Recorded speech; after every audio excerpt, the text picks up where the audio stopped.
अस्सलाम वालेकुम, मैं ज़िशान अजीज़ हूँ। इमरान रियाज खान के हवाले से कुछ अहम खबरें हैं। अभी एक तो पहले मैं आप लोगों को अपडेट कर दूं कि इमरान रियाज खान को मांगा मंडी पुलिस स्टेशन में शिफ्ट किया गया है और कहा यह जा रहा है कि उनको वहाँ पे इन्वेस्टिगेशन के हवाले किया गया है। कुछ सिक्योरिटी के पेश नज़र भी उनको हवाले किया गया है और उनका जो रिमांड था वो 5 दिन का जिस्मानी रिमांड दिया गया है, तो उसकी वजह से भी उनको वहाँ पर शिफ्ट किया गया है। मैं आप लोगों को एक चीज बता दूं कि इमरान रियाज खान को इस दफा गुम करना, गायब करना मुश्किल है। ये इस दफा नहीं होगा। उसकी वजह यह है कि अदालत ने इस दफा अहकामात दिए हुए हैं। इस दफा अदालत के ऑर्डर के ऊपर वो गया हुआ है और अगर वो गुम होता है तो उसकी जिम्मेदारी उस अदालत के ऊपर आती है। वो अदालत रिस्पॉन्सिबल होगी कि एक शहरी जिसको रिमांड के ऊपर दिया गया, पुलिस उसकी हिफाजत कैसे नहीं कर सकी, वो कहां पे है, और वो अदालत क्वेश्चन मार्क उसके ऊपर आएगा। तो इंशाल्लाह बेफिक्र हो जाए, इमरान भाई को कुछ भी नहीं होगा। ये सारे जो मुकदमात हो रहे हैं ये सारे खत्म होंगे और वो इंशाल्लाह जल्द जो है वो वापस भी आएंगे और खैरी आफियत से वापस भी आएंगे। अब थोड़ी सी हम आज की मैं आप लोगों को मुकदमे के हवाले से बता देता हूं कि एंटी करप्शन का मैंने आप लोगों को पिछले अपने वीलॉग्स में भी बताया था कि इमरान रियाज के जो मुकदमात हैं वो इतनी जल्दी खत्म नहीं होंगे। ये कुछ महीने लग जाएंगे, कुछ महीने तक वो इसको लेकर चलना चाहते हैं। जिस तरह पीटीआई के लीडरान के ऊपर, सियासी रहनुमाओं के ऊपर जिस तरह मुकदमात बनाए गए, इस तरह वो ये सेम सिचुएशन इमरान रियाज के ऊपर करना चाहते हैं कि इनको मुकदमात में उलझाया जाए और ज्यादा से ज्यादा इनको जेल के अंदर रखा जाए। और उसकी वजह जो है वो सिर्फ और सिर्फ एक है कि ये वीलॉग ना कर सके, ये बोल ना सके, इसका बोलना बंद कर दो। सब कुछ करके देख लिया, आप लोगों को मैंने बताया था, लेकिन वो बोलना नहीं, चुप कर रहे थे, वो बोलते जा रहे थे, वो सच बोलते जा रहे थे।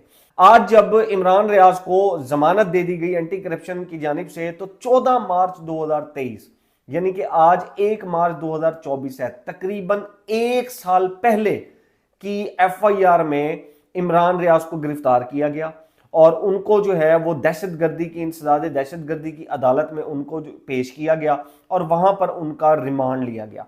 अब मैं आपको बताता हूं ये केस क्या है, जो 1 साल पुराना केस है। ये 1 साल पुराना जो केस है ये जमान पार्क के ऊपर है, जब पुलिस इमरान खान को गिरफ्तार करने गई थी और वो गिरफ्तार नहीं हुए थे, तो वहां पर जलाओ घिराव हुआ।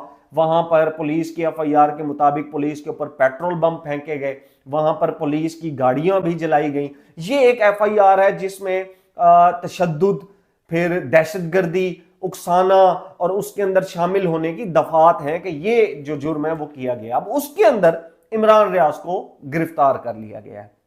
मैं थोड़ा सा बैकग्राउंड इसके ऊपर देखूं। देखिए, सबसे पहले इमरान रियाज को गद्दार बनाया गया और हम सबको पता है उसके ऊपर कितनी एफआईआर थी और वो सारी की सारी गद्दारी की थी। चकवाल से लेके, पिंडी से लेके, सिंध से लेके, कौन सा ऐसा सूबा और शहर था जहां पर उसके ऊपर गद्दारी की एफआईआर नहीं थी। गद्दारी की एफआईआर भुगतते भुगतते वो गुम हो जाता है।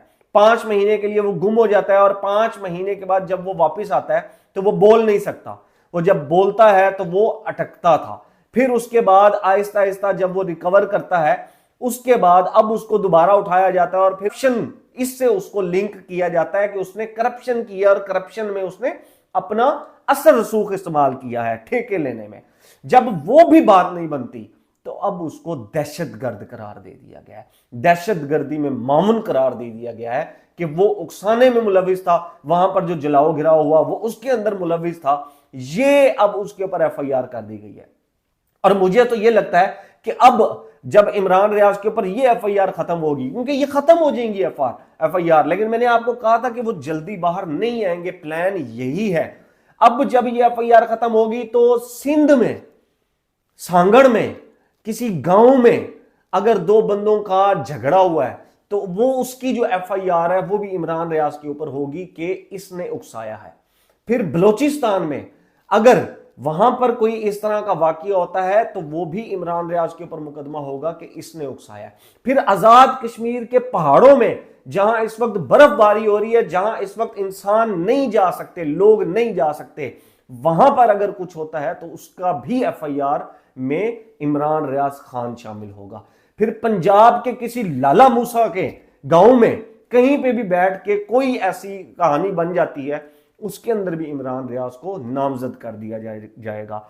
कोई ऐसी जो एफआईआर है अब जो दहशतगर्दी की है, जिसमें कोई जुर्म हुआ है और उसकी कोई जिम्मेदारी नहीं ले रहा, तो मेरे ख्याल में वो भी इमरान रियाज के ऊपर डाल देनी चाहिए। कम से कम केस तो सॉल्व होता है ना, कम से कम उसका नाम तो आ जाएगा ना, कम से कम पुलिस ये तो कह सकेगी ना, देखें जी हमने एक बंदा डाल दिया, ये नामालूम थे और नामालूम में हमने एक बंदा डाल दिया, चलो हमारी कोई तो प्रोग्रेस हुई है। ये जो 14 मार्च 2023 का मुकदमा है, इसमें 2500 लोग नामालूम है। इसमें आप भी हो सकते हैं, इसमें मैं भी हो सकता हूं। कोई पता नहीं है कि मुझे भी कल को ये उठाकर ले जाएं कि इसका भी व्लॉग बंद कर दो, ये क्यों बोल रहा है, इसको नामालूम में डाल दो, इसको 9 मई के मुकदमे में डाल दो, इसको 14 मार्च में डाल दो, इसको कोई अप्रैल वाले में डाल दो, इसको 25 मई वाले में डाल दो, इसको कोई एफआईए में डाल दो, इसके ऊपर कोई करप्शन का केस डाल दो, कोई इसके ऊपर ऑनलाइन केस डाल दो, कोई लड़की का केस डाल दो, कोई चोरी का केस डाल दो। यार कुछ तो डाल दो, अंदर तो करो ना कम से कम इसको, जिस तरह इमरान रियाज को कर रहे हैं। पहले गद्दार किया, उसको गद्दारी के बाद फिर ठेकिया उसके ऊपर उसको गुम कर दिया, गुम करने से काम नहीं बना, फिर उसके बाद उसके ऊपर जो है वो कर दिया आपने, करप्शन का डाल दिया, करप्शन से नहीं बना, अब उसको दहशतगर्द बना दिया आपने। वो एक शख्स क्या क्या कुछ कर रहा है, पूरे पाकिस्तान के अंदर जो कुछ हो रहा है हर चीज की जिम्मेदारी उसके ऊपर डाल दे। पहले ये कहा जाता था कि पाकिस्तान में जो कुछ हो रहा है वो अमेरिका करा रहा है, हमारे ये बड़ी नॉर्मल थिंग हो रहा है, और जी की हो रहा है, और जी जो करा रहे हैं जी अमेरिका करा रहे हैं। अब सिचुएशन ये है कि जी की हो रहा है, और जी जो करा रहे हैं जी इमरान रियाज करा रहे हैं, सब जो कसूर है वो इमरान रियाज का है, वो बोलता है ये उसका कसूर है। आप उसके ऊपर दहशतगर्दी के डाल देते हैं, गद्दारी के डाल देते हैं, करप्शन के डाल देते हैं, वो गुम हो जाता है महज इसलिए कि वो बोलता है, वो सच बोलता है। कोशिश जो की जा रही है वो यही की जा रही है कि किसी तरीके से उसका ब्रेन हैमरेज हो जाए, कोई वो दिमागी तौर पे फारिग हो जाए, उसको इतना मेंटली टॉर्चर कर दो, उसको इतनी मेंटली अजियत दे दो कि वो कोई ब्रेन हैमरेज हो जाए, कोई खुदा ना खास्ता उसको कुछ हो जाए और वो बोलना बंद कर दे। लेकिन अल्लाह की जो ताकत है और जो अल्लाह है उसके निजाम को कोई चैलेंज नहीं कर सकता है। अगर अल्लाह ने इमरान रियाज की जिंदगी रखी है और उसकी जिंदगी में बोलना लिखा है, वो बोलेगा, वो अंदर भी बोलेगा बैठकर, वो बाहर भी बोलेगा, आप कुछ भी नहीं कर सकेंगे, वो बोलेगा। अगर उसके जिंदगी में यही अल्लाह ताला ने लिखा है ना, तो वो बोलता रहेगा। आपको उसके बोलने से तकलीफ होगी, वो मजीद तकलीफ देगा आपको, वो सच बोलेगा, वो कौम का साथ देगा। मैंने पहले भी कहा था कि उस बंदे के मिलियंस फॉलोअर्स हैं यूट्यूब के ऊपर और फेसबुक के ऊपर, वो चाहे तो दिन में 2-3 वीलॉग कर दे, करोड़ों रुपया उसके पास आता है। सुकून से बैठे अपने फार्म हाउस के ऊपर चिल करे, उठे, एक सुबह वीलॉग कर दे, एक शाम को वीलॉग कर दे, करोड़ों रुपए आ रहे हैं। उसको क्या जरूरत है ये सारा कुछ बोलने के बीच में? ये तो यार इतना सच बोलने की जरूरत क्या है तुम्हें? बोलो आ रहे हैं ना करोड़ों रुपए, चुप करके बैठे रहो। लेकिन नहीं ना, उसको पैसे से लगाव नहीं है, उसको लगाव इस मुल्क से है, ये उसका सबसे बड़ा कसूर है। और यही लोग तो गद्दार होते हैं जिनका मुल्क से मोहब्बत होती है, यही लोग तो सबसे बड़े गद्दार होते हैं, यही लोग करप्ट होते हैं, इन्हीं लोगों को गुम किया जाता है और यही लोग दहशतगर्द हैं हमारे। ये उस इमरान रियाज का जो है वो कसूर है। और ये इस वक्त सिचुएशन है कि मैक्सिमम कोशिश की जा रही है, उसको पहले ऑफरें दे दी, उसको डील दे दी, उसको पैसों की ऑफर कर दी, बैरून मुल्क की उसको ऑफर कर दी, उसको मिनिस्ट्री की ऑफर कर दी, हुकूमतों की ऑफर कर दी, पता नहीं क्या क्या उसको ऑफर करके देख ली है। वो नहीं माना, वो नहीं मान रहा है ना, वो नहीं मानेगा यार, वो बोलता है, ये उसका काम है, यही उसको आता है सच बोलना, और उसको कुछ भी नहीं आता, उसको कारोबार करना नहीं आता है, वो ये हुकूमत नहीं चला सकता, उसको मिनिस्ट्रियां सियासत नहीं आती, उसको मुनाफकत नहीं आती है, उसको सिर्फ सच बोलना आता है। ये उसको बोलने दो, ये आपके काम आएगा, ये असासा है।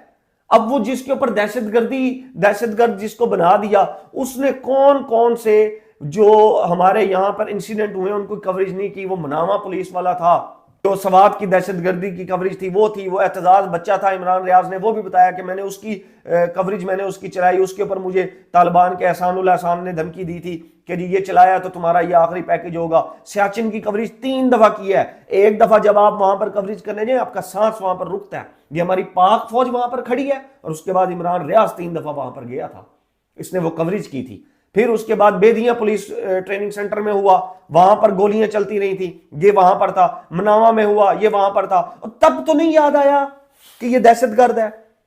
मैं हैरान इस बात पर हूं कि 14 मार्च 2023 और आज 1 मार्च 2024, तकरीबन एक साल 2500 नामालूम लोग, आप किसी को भी उठाकर नामालूम में डाल देंगे, आप मुझे डाल देंगे, आप किसी को भी जो आपको पसंद नहीं है हुकूमत उसको उस नामालूम में डाल देगी और उसको दहशतगर्द बना देगी। और आपको 1 साल तक उसकी शिनाख्त नहीं हुई नामालूम की, वो इमरान रियाज की शिनाख्त नहीं हुई। आप अपने घर में अपने किसी बच्चे से पूछे उसकी तस्वीर दिखाकर कि ये कौन है, वो आपको बताएगा ये इमरान रियाज है, और वो बताएगा कि ये साफी है, ये सच बोलता है और मुझे ये पसंद है, मैं इसको सुनना चाहता हूं। आपसे 1 साल तक शिनाख्त नहीं हुई, आज आपको उसकी शिनाख्त करना याद आ गई है। आज आपको पता लगा ये दहशतगर्दी में मुलविस है, ये उकसाने में मुलविस था, आज ये याद आ गया आपको। और फिर ये मुकदमात कैसे हैं? इन मुकदमात की जो हकीकत है वो ये है कि आपको किसी भी जुर्म में उठा लिया जाता है।